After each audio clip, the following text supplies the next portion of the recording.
Well, thank you very much, Larry. It's great.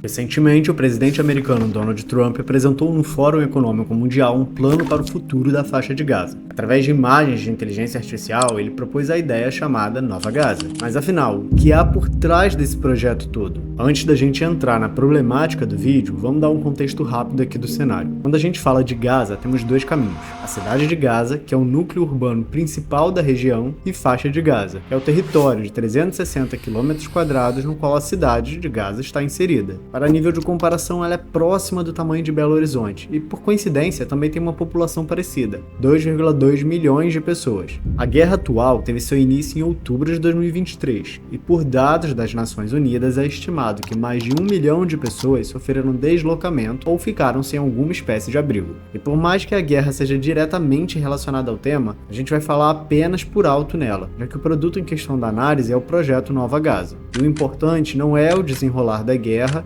mas os efeitos dela do ponto de vista urbano. De 2023 para cá, não foram apenas bairros destruídos. Sua infraestrutura civil também entrou em colapso. Transporte, saúde, água e energia foram afetados, corrompidos ou destruídos. Basta pra gente observar as imagens de satélite. Fica mais fácil da gente entender a dimensão desse problema. A faixa de Gaza nunca foi um território vazio, uma terra de ninguém ou uma região que necessitava de apoio constante. Acontece que, por ser um território espremido em um cenário de conflitos, seus habitantes sofreram por consequência. Mas isso daqui também era a vida na faixa de Gaza. Pessoas que trabalhavam, levavam seus filhos até a escola e seguiam suas vidas. As praias eram cheias e os shoppings movimentados, uma sociedade real. E o próprio território vai surgindo da consequência direta dessas guerras, deslocamento forçado dessas pessoas e da necessidade humana de apenas seguir a própria vida. Mas isso era antes de 2023, e essa daqui acaba sendo a realidade atual da região. E agora, colapsada e urbanisticamente destruída, ela se torna cenário de utopias fantasiosas. Vale ressaltar que esse plano da Nova Gaza, apesar de ter sido apresentado esse ano, é só um nome popular para comunicar o projeto Sunrise, que no final de 2025 começou a sondar investidores para uma visão bilionária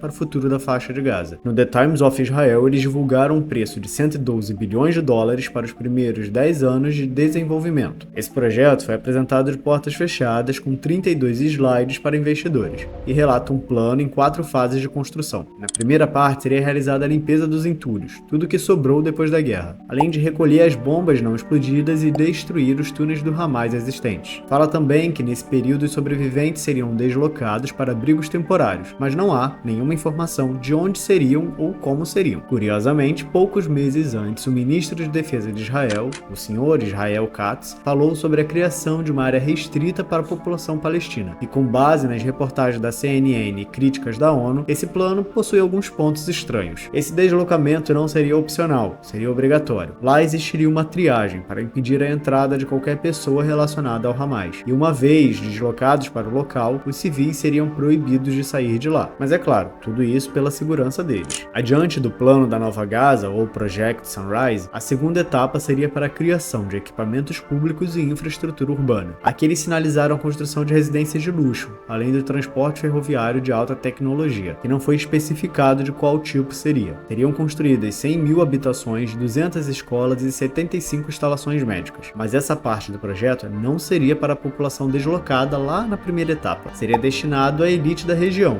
e aos investidores do projeto. Na fase 3 e 4 é falado sobre a expansão dessa infraestrutura urbana. A Master Plan divulgada por eles é possível perceber uma zona industrial focada em tecnologia high-tech. Uma parte é dedicada para data centers americanos e uma rede de hotéis de luxo para atrair turismo para a nova região. Mas aí fica a pergunta pra gente, esse plano pode funcionar? E é claro que não. Esse plano apresentado possui várias problemáticas que já estão sendo questionadas. Todas essas fases demorariam em média 20 anos para serem finalizadas. Do ponto de vista social, não há como uma população parar suas atividades para aguardar uma cidade ser construída. Na realidade, elas vão mudar de território e seguir suas vidas. Quando se fala do orçamento para o projeto de 112 bilhões de dólares, é importante falar que não serão os Estados Unidos que pagarão por isso. E eles mesmos fizeram questão de anunciar isso. Para isso, foi desenvolvendo o Conselho de Paz, onde outros países foram convidados para arcar com os custos da obra, inclusive o Brasil. Para nível de comparação, observem essa nessa Master Plan aqui. Ela foi desenvolvida entre 1975 e 1982 pelo arquiteto israelense Elaylon Meromi, e ela inclui apenas a cidade de Gaza. Por isso essa diferença territorial quando se compara com a Nova Gaza. Nesse projeto foi previsto acomodar sua população de maneira saudável por 3 décadas, com um plano que iria até o ano de 2010. Diferente da Nova Gaza, aqui se previam zonas de moradia em combinação com zonas agrícolas, criando um misto funcional para a realidade daquela população, combinando a construção de novas ruas com as ruas históricas otomanas já existentes. E mesmo esse plano aqui foi debatido durante décadas para poder ser afinado e chegar nesse resultado.